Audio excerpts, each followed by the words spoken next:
빌립보서 1장 20절과 21절 두 절의 말씀입니다.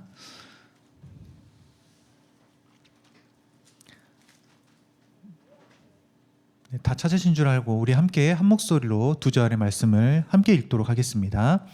나의 간절한 기대와 소망을 따라 아무 일에든지 부끄러워하지 아니하고 지금도 전과 같이 온전히 담대하여 살든지 죽든지 내 몸에서 그리스도가 존귀하게 되게 하려 하나니 이는 내게 사는 것이 그리스도니 죽는 것도 유익함이라.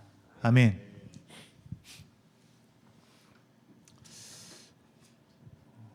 모든 것은 목적을 가지고 존재합니다.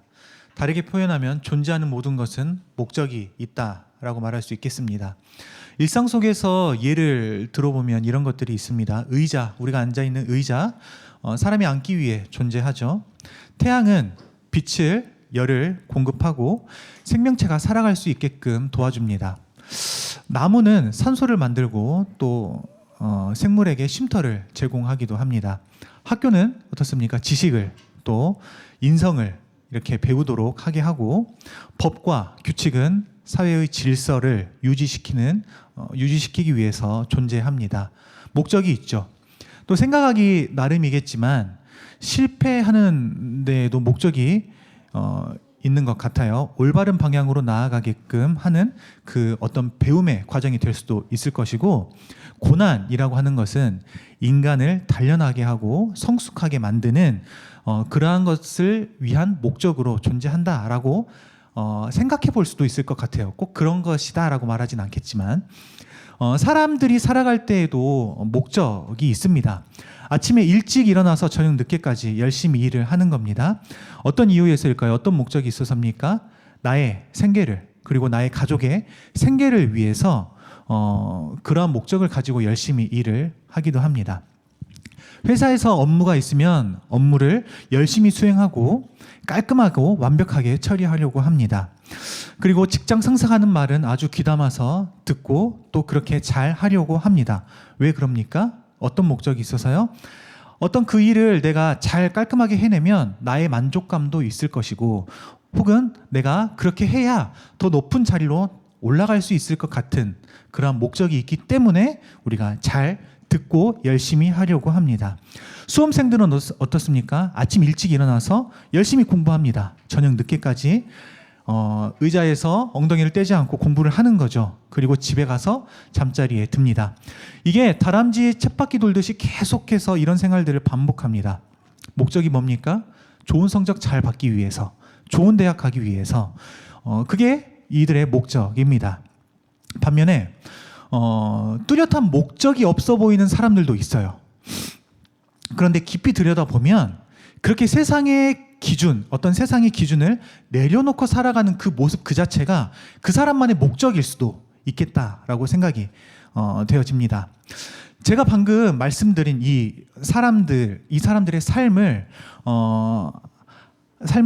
생각해 보면 한 가지의 공통점이 있다라고 말할 수 있는데, 그 공통점이 뭐냐면 그 중심이 나라는 겁니다. 목적의 중심이 나라는 거예요. 내가 회사에서 조금 더 잘 되기 위해서, 나의 생계를 위해서, 내가 좋은 성적을 받기 위해서, 그러니까 그 목적의 중심이 어디 있습니까? 나에 있다는 거죠.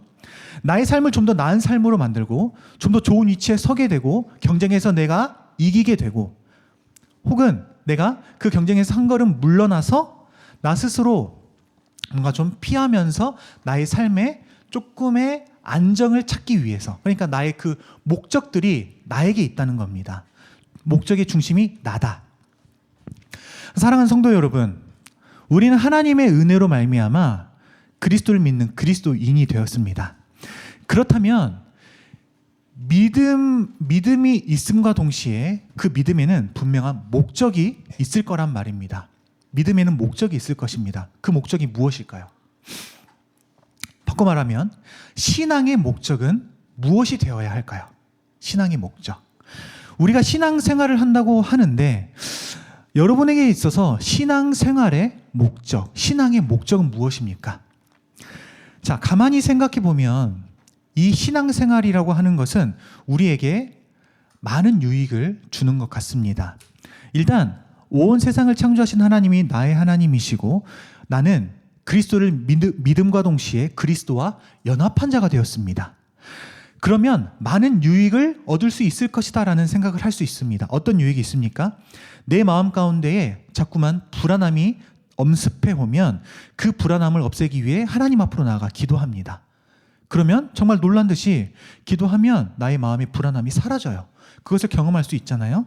이것만큼 유익한 게 없는 것 같아요.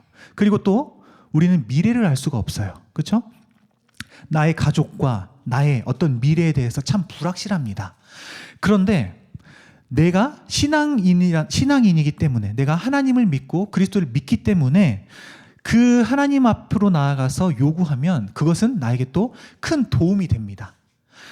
그리고 우리 자녀가 또 좋은 성적을 내야 되고 좋은 대학을 가야 되는데, 좋은 직장에 취직해야 하는데, 이때 신앙생활이라고 하는 것은 우리에게 도움을 주고 유익을 줍니다. 힘을 더해 줍니다. 자, 분명히 신앙생활을 하면 이런 유익들이 있습니다. 그런데 그렇다면 과연 이런 것들이 그리스도인에게 있어서 진짜 신앙의 목적이 될 수 있는가라는 거예요. 신앙의 목적이 이런 것들일 수 있는가? 저는 그럴 수 없을 것 같다라고 생각을 합니다. 어떤 사람들은 그러면 신앙의 목적이 뭐냐라고 할 때 이렇게 말을 합니다. 조금 더 고상하게 말을 하는 거예요. 아, 천국 가는 것이 목적입니다. 나의 신앙의 목적은 천국입니다. 라고 말을 하는 겁니다.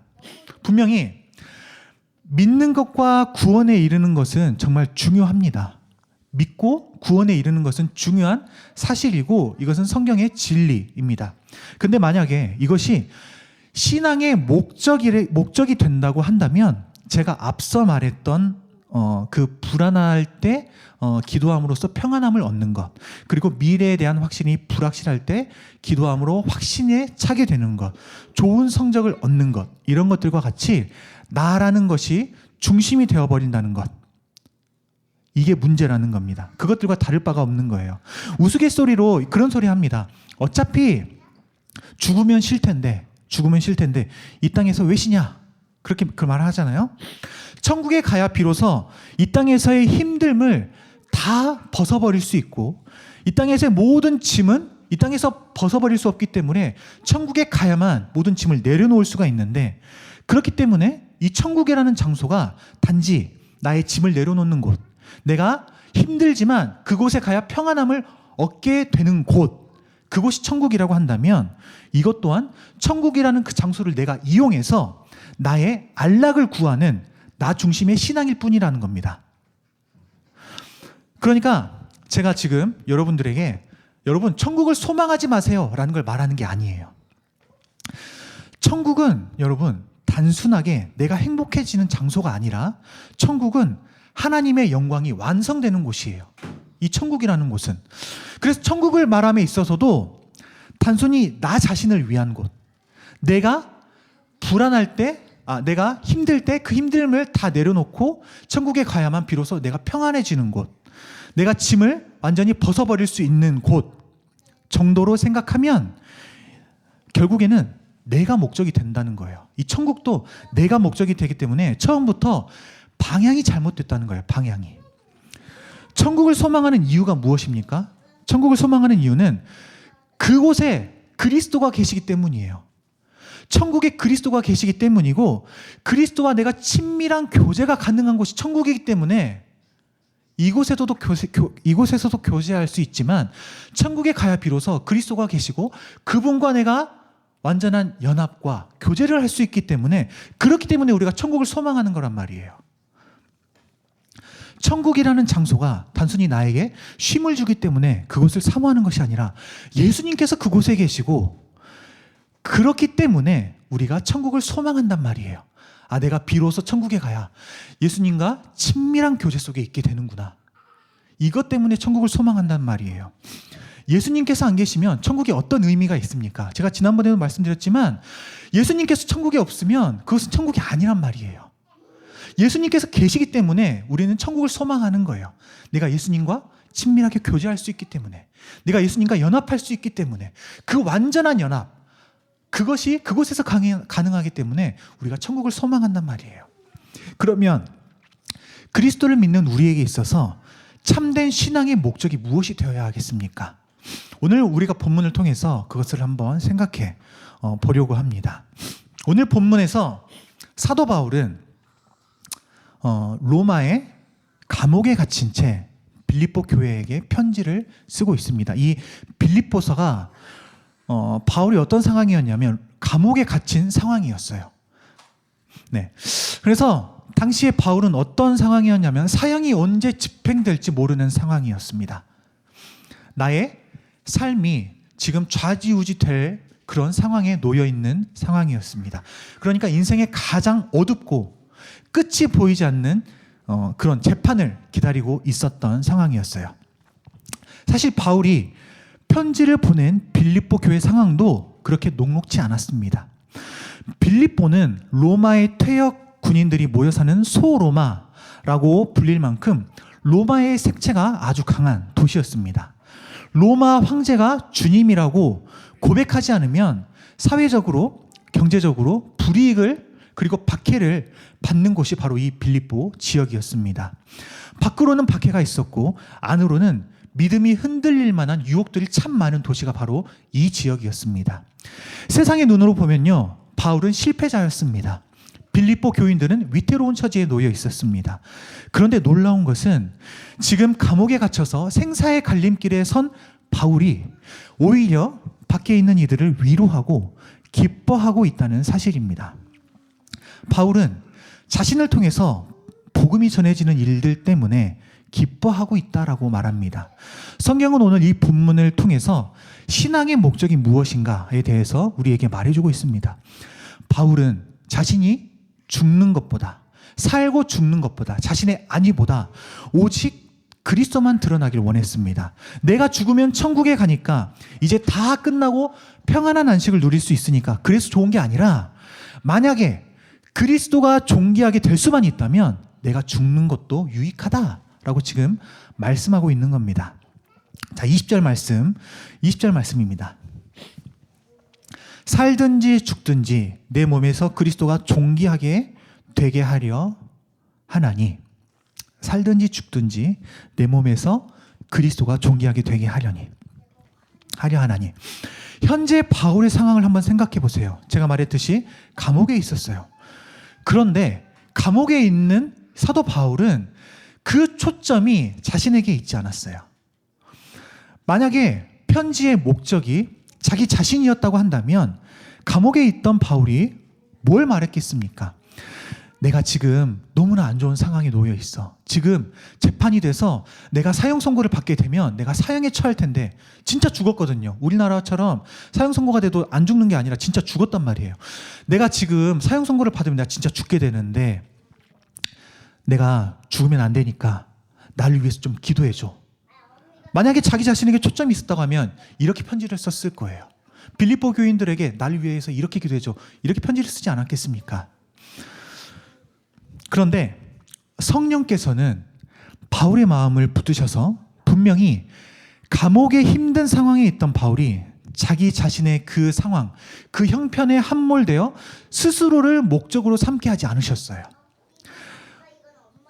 또 바울은 감옥에 갇혀 있으면서 언제 죽을지 모르는 상황이 있었잖아요. 근데 살고 죽는 그 문제가 조금 더 좋은 방향으로 흘러가기를 원한다고 말하지 않고 아무런 상관이 없다라고 오히려 말을 하게 됐다는 거예요. 왜냐하면 삶의 목적이 자기 자신에게 있지 않았기 때문이에요. 이걸 바꿔 말하면 신앙의 목적이 자기 자신에게 있지 않았다라는 거예요. 바울이 그리스도를 믿고 난 이후에 바울에게 있어서 신앙의 목적이 무엇이었냐면 그리스도였어요.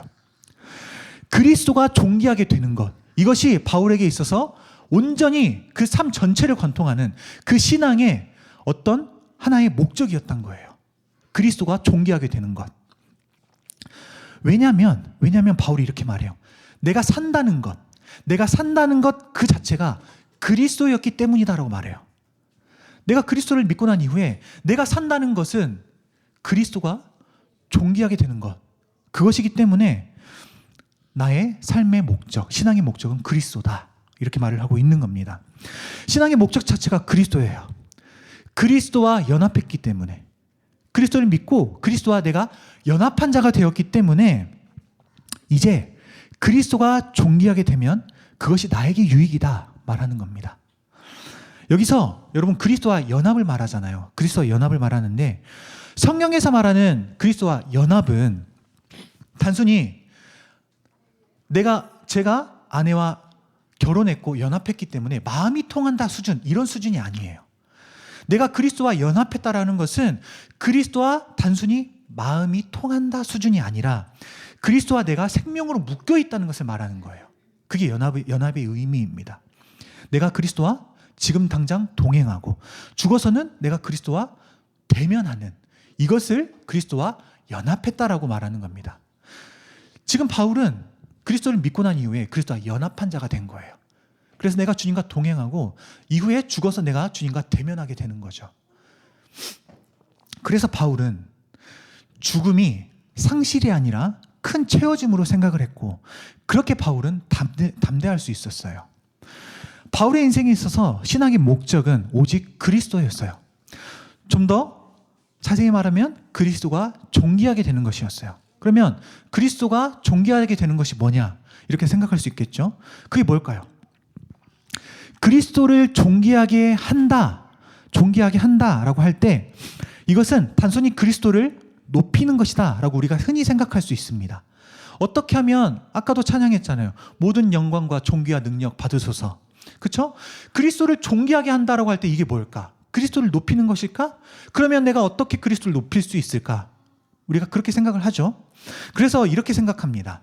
내가 그리스도를 믿기 때문에 믿는 자로서 내가 남들보다 성공하고 남들이 볼 때 내가 좀 더 나은 위치에 있고 사는 집이 좋고 타는 차가 좋고, 그러니까 세상적으로 볼 때 남들이 우러러 볼 만한 것들을 갖출 때 그리스도를 믿는 나로 인해서 그리스도가 높아진다라고 생각하는 겁니다.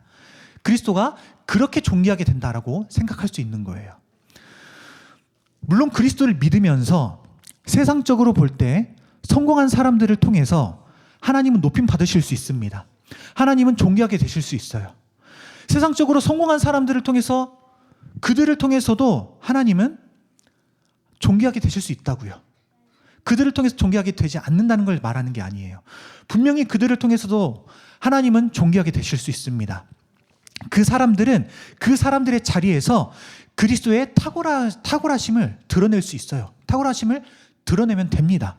그런데 제가 말하고 싶은 건 뭐냐면, 꼭 세상적으로 더 나은 위치, 더 높은 자리, 이런 조건들을 통해서만 그리스도가 높임 받게 된다? 이게 아니라는 거예요. 꼭 그 자리에 있어야 그리스도가 존귀하게 되냐? 그게 아니란 거예요. 내가 성공해야만 하나님께 영광 돌릴 수 있고 하나님께서 존귀하게 되고, 내가 낮아지면, 내가 성공하지 못하고 실패하면, 내가 어떤 일에 있어서 실패하거나 다른 사람보다 더 낮은 위치에 있기 때문에 그리스도께서 존귀하게 되지 않는다? 이게 아니란 거예요. 내가 감옥에 있든, 내가 자유하든, 내가 병상에 있든, 내가 건강하든, 누구도 그리스도를 존귀하게 할 수 있다는 거예요. 내가 그리스도를 존귀하게 한다는 건 뭐냐면, 내 삶의 주도권이 내가 아니라 주님께 있다는 거예요. 내 삶의 주도권이 내가 아니란 거예요. 내 삶의 주도권은 누구에게 있어요? 그리스도께 있다는 거예요. 그래서 나를 통해서 그리스도가 드러나게 하는 거예요. 내가 어려움에 있을 때, 그러니까 내가 돈이 많아요. 그러면 돈 많은 것으로 그리스도를 드러내는데, 그런데 돈이 없잖아요. 돈이 없어도 없는 중에 그리스도를 드러낸다는 거예요. 돈이 있으면 저렇게 그리스도를 드러낼 수 있지만 돈이 없어도 그리스도를 드러낼 수 있다는 거예요. 돈이 없는 중에서도 이 사람이 이렇게 행동하는구나, 이 사람의 언행이, 이 사람의 행동이 이렇게 삶을 살아내는데 이 사람이 왜 이런 삶을 살아낼 수 있을까? 그리스도를 믿기 때문에 이런 삶을 살아내는구나. 돈이 없어도 할 수 있다는 거예요. 그런 삶을 통해서도 그리스도가 존귀하게 될 수 있다는 거예요. 내 몸이 건강해요. 건강한 육체로 그리스도를 드러낼 수 있는 거예요. 그런데 내가 몸이 아프잖아요. 그래도 아픈 중에도 이 사람이 이렇게 삶을 살아내는구나 라고 하면서 그리스도를 드러낼 수 있다는 거예요. 이게 우리를 통해서 그리스도가 존귀하게 될 수 있단 말입니다. 그리스도를 드러내는 것은 나의 어떠함, 그러니까 내 상황이 좋고 나쁨을 통해서 드러나거나 드러나지 않거나가 아니에요. 오늘 바울을 보세요. 감옥에 있잖아요. 감옥에 있는 상황 속에서 그리스도가 존귀하게 된다라고 말하고 있잖아요. 그러니까 우리의 어떤 상황이 그리스도를 존귀하게 하거나 존귀하게 하지 않거나 이걸 결정짓는 게 아니란 말이에요. 나가 그리스도를 존귀하게 한다는 것은 어떤 거냐면 그리스도를 내가 더 크게 만들어 드리는 게 아니에요. 이미 그리스도는 존귀하세요. 이미 그리스도는 크신 분이세요. 그래서 나로 통해서 이 그리스도가 더욱더 존귀하게 된다? 더욱더 크게 된다? 이게 아니라 나로 통해서 그 크신 그리스도가 존귀하게 되는 거예요. 그냥 보여지는 거예요. 나라는 그 렌즈를 통해서 그리스도라는 분이 드러나게 하는 거예요. 내가 어떤 형편에 있든지 사람들이 내 삶을 통해서 그리스도를 보게 된다면, 그렇다면 그것이 바로 그리스도를 존귀하게 하는 삶이라는 거예요. 그러니까 이렇게 생각하는 사람도 있습니다. 본문에서 바울은 이 세상의 삶이 아무것도 아니라고 말하는 것 같아요. 전혀 신경 쓰지 않아도 되는 것이 이 땅에서의 삶입니까? 라고 말하는데 결코 그렇진 않죠. 바울은 자기 육체에 있는 가시가 떠나가게끔 3번 기도했다고 해요. 고린도전서 12장에 자기 몸에 있는 육체의 가시를 떠나가게끔 하기 위하여 3번이나 기도했다. 바울이 뭘 말하냐면 이 땅에서의 삶도 중요하다는 거예요. 근데 오늘 본문에서 강조하고 있는 건 뭐냐면 그렇지만 그리스도께서 존귀하게 되는 것이 더욱더 중요하다는 거예요. 이걸 지금 빌립보 교인들에게 편지로 쓰고 있는 겁니다. 근데 이렇게 강하게 이야기하고 있는 데는 그만한 이유가 있었어요. 뭐였냐면 빌립보 교회의 상황 때문이었어요. 그리스도를 믿고 그리스도인이 됐잖아요. 근데 그들에게는 그리스도를 떠날 조건들이 너무나 많았던 거예요. 그리스 제국의 전략 도시였어요. 이 빌립보라는 지역이. 그러니까 바벨론에서 페르시아, 그리스, 로마로 가잖아요. 근데 그리스의 전략적 도시였었어요. 그리고 로마에 편입되어서도 이 빌립보 지역은 으뜸 가는 도시였어요. 어떤 도시였냐면 상업이 발달했고 문화가 발달한 도시였어요. 이 빌립보 지역이.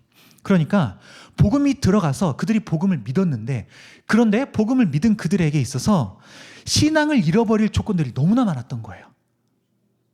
알잖아요. 문화가 발달하면 어떻습니까? 신앙을 떠날 조건들이 너무나 많이 생겨버린 거죠. 그들에게 있어서. 유혹이 많았던 거예요.